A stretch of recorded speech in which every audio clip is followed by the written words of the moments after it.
The movie begins by introducing us to two lovebirds, Margaret and Ben, who are excited to go on a weekend getaway. They're joined by their dear friends Ellie and Thomas, who have two adorable kids named Lucy and Spencer tagging along. As the film unfolds, we see the two couples setting off on a splendid adventure into the heart of nature. They immerse themselves in the lush green woods and decide to stay in cozy rustic cabins that sit amongst the whispering trees. As the evening draws near, Margaret and Ben invite Ellie and Thomas to their cabin for a night of drinks. However, as we focus on Ellie and Thomas, we notice that there's tension bubbling beneath the surface of their relationship. We learn that Ellie's deeply troubled by Thomas's distant demeanor, as he seems to be paying no attention to her. Seeing that everyone is a bit worn out from the travel, they decide to wrap up the night. Thomas and Ellie carry the weight of their strained relationship, head back to their cabin along with their children, hoping to catch up on some much-needed rest to fuel up for the thrilling hike that awaits them the next day. The next morning, everyone is excited and ready for their hike through the woods. As they wander amidst the rustling leaves, they stumble upon an ancient, forgotten building which is clinging to the edge of a mysterious cave. The air inside the building is heavy, and shadows dance around, making it feel like the ghostly whispers of the past are still alive. What catches the innocent eyes of little Lucy and Spencer is an enormous well-like hole in the cave. They are mesmerized by an otherworldly green light that seems to emanate from a light that curiously the adults cannot see. The group can't help but be captivated by the gaping hole in the ground. Ben, his curiosity pique, hurls a stone down the abyss to know how deep it goes, and it turns out to be extremely deep.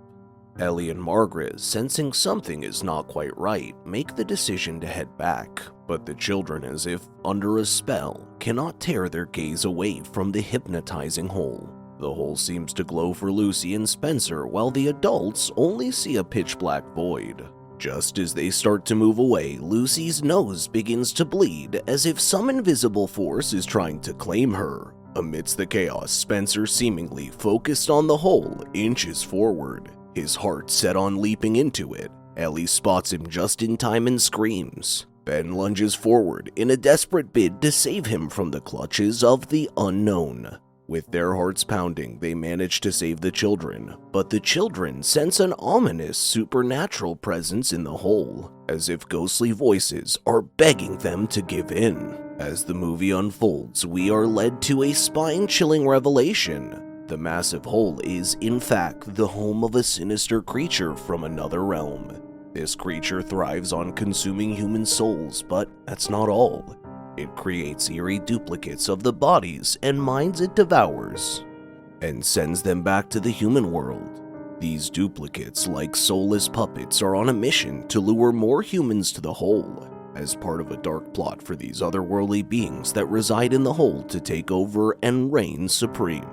As the group makes their way back to the sanctuary of their cabins, a heavy silence envelops the woods, hinting that the events of the old ruins have changed something deep within them. Upon reaching the cabins, the children, Lucy and Spencer, are drained. Their tiny bodies give into exhaustion and they fall into a deep slumber as soon as their heads hit the pillows, as the adults decide to unwind with some drinks. As the night wears on, Ellie pulls Margaret aside to share a secret that has been eating away at her soul. She confesses that the breach between her and Thomas began after a wild night when they got involved with another couple. While Thomas seemed captivated by the other woman, Ellie reveals that she went a step further and got intimately involved with the other man. Since that fateful night, Ellie feels as if a shadow has been cast over her marriage. Thomas makes her feel like she's betrayed him, and the guilt rallies at her heart every single day. She then tells Margaret how desperately she wants to mend the bond she once shared with her husband. Margaret, a woman of compassion and wisdom, offers Ellie a glimmer of hope. She suggests that Ellie and Thomas should spend a night alone together, just the two of them, to try and rekindle the flame that once burned so brightly in their relationship. Margaret assures Ellie that she'd be more than happy to take care of the little ones, Lucy and Spencer, for the night. She emphasizes how crucial it is for Ellie to take this time to focus on mending her marriage. Gratitude floods Ellie's eyes as she eagerly embraces Margaret's suggestion. She understands the importance of this night and feels a weight lifted off her shoulders at the thought of having a chance to rebuild the bridge between her and Thomas. Ben and Margaret, full of warmth and kindness, take on the role of caretakers for the little adventurers, Lucy and Spencer. Thomas and Ellie, with hearts heavy but hopeful, retreat to their cabin, seeking solace and a chance to breathe life into their strained bond. Unbeknownst to Ben and Margaret, the children are gripped by an unshakable fascination with the eerie hole that they had discovered in the ancient ruins. The caretakers, engrossed in their own world, don't pay attention to the children's insatiable desire to return to that haunting place. As dawn breaks, Margaret goes to wake up Lucy and Spencer, but as she opens the door to their room, her heart skips a beat. The beds are empty and the sheets cold as panic washes over her. Margaret and Ben, frantic with worry, search the cabin in the woods, calling out for the children, but there is no response, and the woods stand silent, as if guarding a secret. Ben, his heart pounding, remembers the strange pull that the hole had on the children. With a sense of worry, he makes his way to that eerie place, praying his fears are unfounded. The sight that greets him at the hole freezes his blood. Lucy and Spencer are there, standing at the edge of the hole, their gazes fixed on the depth of the hole. He pleads with them, but they leap into the hole. Horror engulfs Ben. He just witnessed the unimaginable. The children, sweet and innocent, plunging into the depths of the unknown. Shocked and devastated, he calls Margaret as he prepares to break the tragic news. Margaret, to his astonishment, tells him that the children are back at the cabin, safe and sound. Ben's mind reels. It makes no sense. He rushes back to the cabin. When he arrives, he's met with a sight he cannot comprehend. Lucy and Spencer are there, seemingly unharmed, but he's certain that something is off as he saw them fall into the abyss. His mind races, trying to piece together the puzzle. After the spine-chilling incident at the hole, Ben can't help but notice that Lucy and Spencer are different. They're like little bundles of energy, bouncing around with a lot of energy that wasn't there before. What's even more striking is that they seem to possess a great bit of strength that seems almost superhuman for children their age. One day, Ben gathers up the courage to confront the children. He asks them if they had been back to the hole. The reply that comes from their lips sends shivers down his spine. They admit to having been there, but with a stern warning in their voices. They tell him not to dig any deeper. What unsettles Ben the most is that they seem to be speaking in a strange cryptic language, as if they were aware to secrets from another world. Their movements are eerie, and there's a sinister air about them that makes Ben's blood run cold. Overwhelmed and frightened by what he's seen, Ben retreats to his room, his mind racing. Margaret, who's been a pillar of strength throughout, notices that something is terribly wrong. She sees the haunted look in Ben's eyes and follows him into the cabin. Inside, Ben is a storm of emotions as he recounts to Margaret the harrowing events he witnessed at the hole. He tries to make her understand that the children are not the same, that he saw them plunge into the dark hole with his own eyes. In his heart, he feels that the Lucy and Spencer they see before them are not the sweet children they knew. However, Margaret knows that in the past, Ben has had episodes where his mind played tricks on him, causing him to be manic and see things that weren't there. He begins to wonder if this is one of those times. His agitation and the apparently unbelievable story he tells makes her think that he might be in the state of a delusion. Ben, desperate for Margaret to believe him, feels his heart shattering. He realizes that the unimaginable things he witnessed are so far beyond the ordinary that no one can believe him.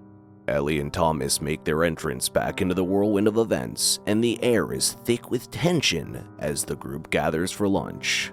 Here, the children, Lucy and Spencer, reveal a sinister side of themselves. Around Ben, they seem to take pleasure in tormenting him. Their giggles have a cruel edge as they hand him snacks that seem to be crawling with bugs. Ben's face contorts with disgust, and he wonders if this is just his mind playing tricks on him again. But that's not all. Thomas is sipping his drink, unaware that his children have slipped an alarmingly large number of pills into it. It's as if the children are weaving a sinister web around Ben, trying to push him over the edge into madness. They want to isolate him, make him so erratic that no one will believe a word he says. Hence, the truth he holds about them diving into the hole becomes worthless. As the day progresses, the revelation comes that Ben is on medication to stabilize his moods. The tension in the cabin reaches its boiling point. Accusations fly as Ellie and Thomas lash out at Ben and Margaret. They blame them for being careless, for not keeping a watchful eye on the children. Ben fights back, the frustration and despair spilling as he points out the flaws in Ellie and Thomas's parenting. The anger escalates into a full-blown storm as the two couples, once bound by affection and respect, are torn apart. Hurtful words are hurled and bonds that were years in the making crumble in an instant. The warmth and companionship that used to surround them have been replaced by bitterness and distrust. This, it seems, is exactly what the children wanted. Lucy and Spencer watch the chaos with eerie satisfaction in their eyes. Their plan is coming together, and the bonds of the adults are fracturing. A shiver-inducing sequence unfolds as the children, Lucy and Spencer, approach Ben with a calculated intent. They manipulate Ben into snatching a shovel from Spencer, a harmless act which suddenly results in a startling, almost staged demise of the young boy. Racing to the scene, Margaret, Ellie, and Thomas are met with a chilling picture. To them, it seems as though Ben has turned from their dear friend into a murderer overnight. Ben's earlier accusations against the children, his seemingly irrational behavior, and now the apparent evidence of his crime all build a concrete case against him. The verdict is unanimous. Ben's mental instability has cost Spencer his life. With heavy hearts, the trio cast Ben out of the sanctuary of the cabin, reporting Spencer's murder to the police. As they wait for the police, Ben, desperate and cornered, makes a final attempt to convince Margaret of his innocence. He takes her to the hole, but there are no bodies to back up his claims. His last piece of evidence falls flat, leaving him even more isolated and misunderstood. Upon their return, Lucy approaches Margaret, asking her to join her on a walk back into the woods. Margaret refuses, yet Thomas, in his role as the grieving father, follows his daughter into the shadows of the forest. Meanwhile, in a chilling revelation, it's disclosed that Spencer never really died. Spencer was actually abducted by his own mother, Ellie. Margaret, returning to the eerie silence of the cabin, searches for Ellie. The atmosphere grows heavy with unease as she dials Thomas's number, only to hear his phone ringing ominously from within the forest. When she hears it, an unsettling noise from another room. Steeling herself, Margaret enters to find a nightmarish scene. Blood splatters the room, painting a gruesome picture. Ellie is there, her body covered in blood. As she falls into Margaret's arms, she draws her last breath.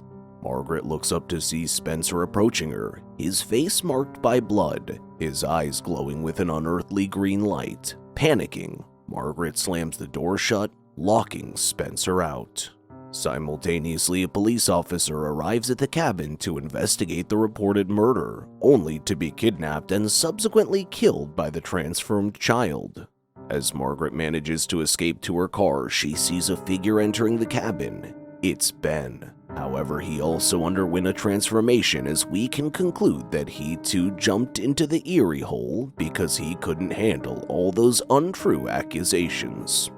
Additionally, he witnessed a glowing green light emanating from the hole. Margaret heads back to save Ben, however, unbeknownst to her, he also has been changed. As she enters the cabin, Ben desires Margaret, not for love, but to continue the insidious plan of the spirit, to bear more children and expand their numbers. Margaret understands the situation and tries to escape, but she finds herself pursued by the relentless children. She's eventually caught and dragged through the dense wood, ending up near the haunting old hole filled with bodies. She watches in terror as the children throw more bodies they brought into the hole. In a moment of adrenaline-fueled courage, she pushes the children into the hole and flees. Returning to her car, Margaret's confronted by Ben. Suddenly, Thomas, injured but still fighting, comes to her aid, tackling Ben, sacrificing himself in the process. Margaret starts the car and escapes. As the end of the movie approaches, the road ahead of Margaret is blocked by the menacing figures of Spencer, Lucy, and Ben holding hands. The movie ends with Margaret preparing to drive over them. Thank you so much for watching. Please don't forget to like and subscribe, hit that notification bell for more videos like this, and we'll see you in the next one.